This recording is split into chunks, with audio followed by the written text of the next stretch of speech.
ladies and gentlemen, this morning, sitting in for the Brad this week, it has been my dear friend, comedian, the one and only Mentee. Hey, yes. Rita Brent. Pimpin'. Woo.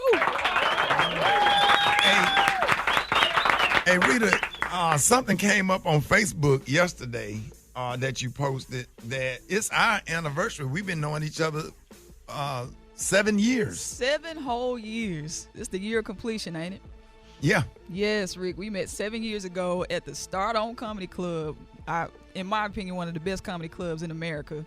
And I was opening up. That was the first time you saw me perform, and I will never forget it because the first time we met, I had a little bottle of Jack Daniels, just a little bit, because I used to take a shot for nervousness, but it wasn't working anyway. But Rick, you looked past my face and you saw that little bottle, and you were like, "You do not need that to perform. You let your excellence that's on you. Don't let alcohol or anything like that get the credit for your excellence." And I was like, man, I just met this man and he already, teaching me. That's deep. And that was the beginning of our mentorship, and it's been amazing ever since. Man, I tell you, man, you have made the Q Omega Psi Phi Delta Sigma Theta experience. I just always wanted to have a Sarah that I could just mentor and be with, and you have confirmed, validated. Sometime, man, God just give you double for your trouble, and everything that you've been able to come in and do. And we've been on the road for years. And Bruce Ayers, the guy that gave me my start, introduced me to you. He the same person that introduced me to Steve Harvey. Yes. And he looked me in the eye. He was like, "Hey, I want you to take care of her, take her on the road with you." He said, "She has a lot of talent," and he said, "It's time to pay it forward." Yes. And I have to tell you. And I'm gonna say it without getting emotional, because God always give you what you need. You are the epitome of class, the epitome of respect.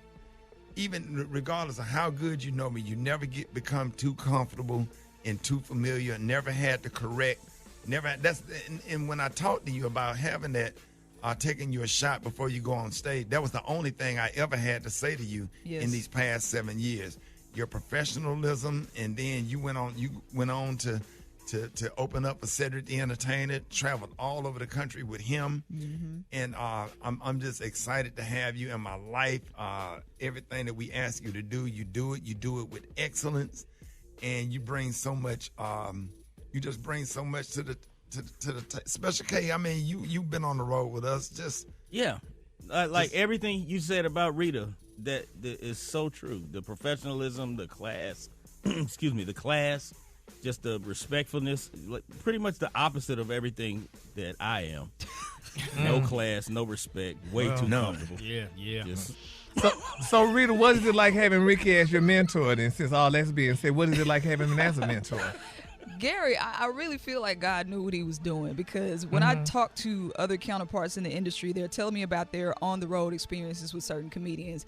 I don't experience any of that. Like, I ain't never been in the Red Roof Inn on the road with Rickey. Like, the accommodations are nice. It's like, you always had that friend who texts you to make sure you got home. That's what it's like being on the road with Rickey. Like, he's caring, and he also teaches me about the business as well. He sits on the side and watches my set, gives me feedback, and I've just learned so much from him. Even lately, just the resilience. Rickey has, Rickey, you've gone through a lot of stuff, but you always you go on stage and you give people their money's worth, because you're like, they're going through something too, and they paid to see you. So just learning so much about the honor and the integrity you have has been a huge influence on me. And so I'm just blessed that you were the first person that I went on the road with. It's been a wonderful experience. I'm blessed to have you. You easy to mentor, easy to work with, and then you help me with my stuff, and we exchanging stuff. Say, hey, here, do this, say this. Like, you give me a lot of stuff to say. Like right after you did that joke, you could have added this. I'm like, oh man, okay, I'll make sure I do it tomorrow night. Yes. Or having that same background, you're a church musician, I'm a church musician. So there's just a special kind of connectivity there. There's a special connection there. And I'm telling you, man, like, God set this thing up just right. And I feel so fortunate. Have you always wanted to be a comedian? Awesome. Ooh. No, actually, I mean, now in retrospect, all of my classmates are like, "Oh, you were the class clown," and they're recounting all these things I did.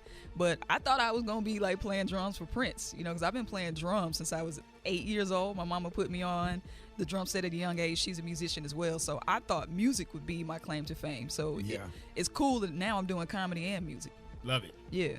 And really, you got this song called "Rock Me Like a Pothole." What about that song all about? Well, you know, shout out to my hometown, Jackson, Mississippi. And this is not a dig on Jackson because everywhere I go in the world, they have potholes, okay? They do. But this particular day, I was riding through my town on the street called Mill Street in Jackson. I hit the pothole, and it literally rocked my entire body. And I pulled over, and I said, man, this will make a good song. So I hit my boy, Sid Smith, and I said, look, man, I need a good Southern soul beat. He sent it to me, and I came up with "Can You Rock Me Like a Pothole?" And to date, that is my biggest song. And how can they find this song, Rita? Because we about to play it. It's on Apple Music, and you need to watch the video. I did the music video inside a literal pothole. You know All right, y'all. Rock Me Like a Pothole. Here's comedian Rita Brent.